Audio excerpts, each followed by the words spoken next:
आप सभी को मेरी ओर से जय जिनेंद्र। आप सभी मेरी स्टोरीज़ को पसंद कर रहे हो। Thanks for giving me so much love and support.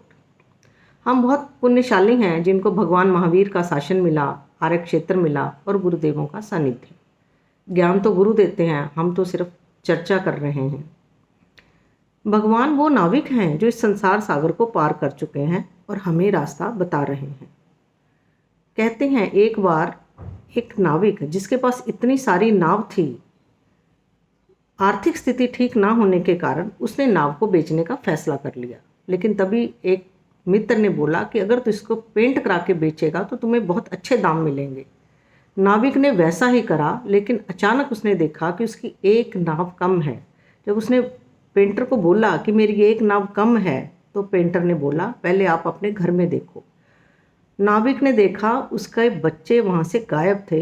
वो समझ गया कि मेरे बच्चे उस नाव को लेकर चले गए। जब उसने दूर से देखा तो बच्चे नाव चला रहे थे। नाविक ने बोला तुम जितने पैसे मांगो मैं आज उतने दूंगा। पेंटर ने बोला मैं आपकी बात नहीं समझा। तब नाविक बोला जो बच्चे मेरी नाव चला रहे हैं उसमें छेक था। आज तेरे पेंट करने की वजह से वो छेक भर गया, इसलिए मेरे बच्चे उस नाव को चलाने में कामयाब हो गए। बस हमारे भी शरीर एक नाव के समान है और इसमें छेक हैं कर्मों के। और जब गुरु हमें ज्ञान देते हैं और हम उनकी आज्ञा का पालन करते हैं तो ये छेक भर जाते हैं और हम भी उस ओर पहुंचने के काबिल हो जाते हैं। सुनते हैं आज की कहानी। आज की कहानी उस समय की है जब भगवान श्री राम और रावण का युद्ध छिड़ चुका था। एक विश्व का महान क्षत्रिय और एक संसार का महान पंडित, न वो कम न वो कम। अचानक श्री राम को लगता है कि मेरे बाण बेअसर होने लगे हैं और वो एक जगह बैठ जाते हैं उदास होकर। तब हनुमान जी, लक्ष्मण जी, सुग्रीव, जामवंत पूछते हैं कि हे प्रभु आप क्यों निराश हो रहे हो, आपने तो पानी में भी रास्ता बना दिया।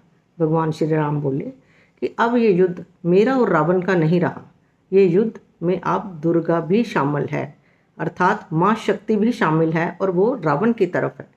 तब जामवंत बोले कि हे प्रभु आप आराधन से जवाब दो, आप भी माँ शक्ति की आराधना करो। भगवान ने बोला कि मुझे माँ शक्ति की शक्ति पूजा करनी होगी, जिसके लिए मुझे 108 इंदिवर चाहिए, अर्थात नीले रंग के कमल। और हनुमान जी भगवान श्री राम के लिए नीले फूल लेने चले जाते हैं। जैसे ही फूल आते हैं भगवान राम उसकी आराधना शुरू कर देते हैं। 5 दिन बीत जाते हैं और भगवान श्री राम अंतर्ध्यान होकर दुर्गा माँ की आराधना कर रहे होते हैं। लेकिन तभी माँ दुर्गा सोचती है कि क्या राम सचमुच मेरी भक्ति कर रहा है, और परीक्षा लेने के लिए माँ दुर्गा एक फूल गायब कर देती है। 107 फूल चढ़ाने के बाद जब श्री राम देखते हैं कि अंतिम फूल कहाँ गया, तो श्री राम व्याकुल हो जाते हैं। वो आसन से उठ नहीं सकते और यज्ञ को बीच में भी नहीं छोड़ सकते थे। भगवान श्री राम की आंखों से आंसुओं की धारा बह जाती है कि अब मैं क्या करूं। वो इतने व्याकुल हो जाते हैं कि मैं जानकी को अपना वादा दिया पूरा नहीं कर सकूंगा, क्योंकि बिना आदिशक्ति के मैं ये युद्ध जीत नहीं सकता। तभी उनको याद आता है कि मेरी माँ कौशल्या मुझे राजीव नयन कह के पुकारती थी। राजीव अर्थात कमल, तो मेरे ये 2 आंखें भी कमल के समान हैं। और भगवान राम ने धनुष लेकर अपनी एक आंख निकालने के लिए धनुष चढ़ा दिया कि मैं इसी को कमल समझ के चढ़ा दूंगा। जैसे ही भगवान श्री राम ने धनुष चढ़ाया, देवी माँ प्रकट हो जाती है और भगवान और धनुष को पकड़ लेती है और कहती है धन्य हो राम, धन्य हो राम, और विजयी भव कह के उनके शरीर में प्रवेश हो जाती है। आज मैं भी यही कहना चाहती हूँ, हमें भी यही समझना है। हम जिंदगी की हर लक्ष्य पर हम 107 फूल तो चढ़ा देते हैं, लेकिन अंतिम फूल चढ़ाने के लिए हम राम जैसा साहस नहीं कर पाते। इसीलिए हमें सफलता से थोड़ा दूर रहना पड़ता है।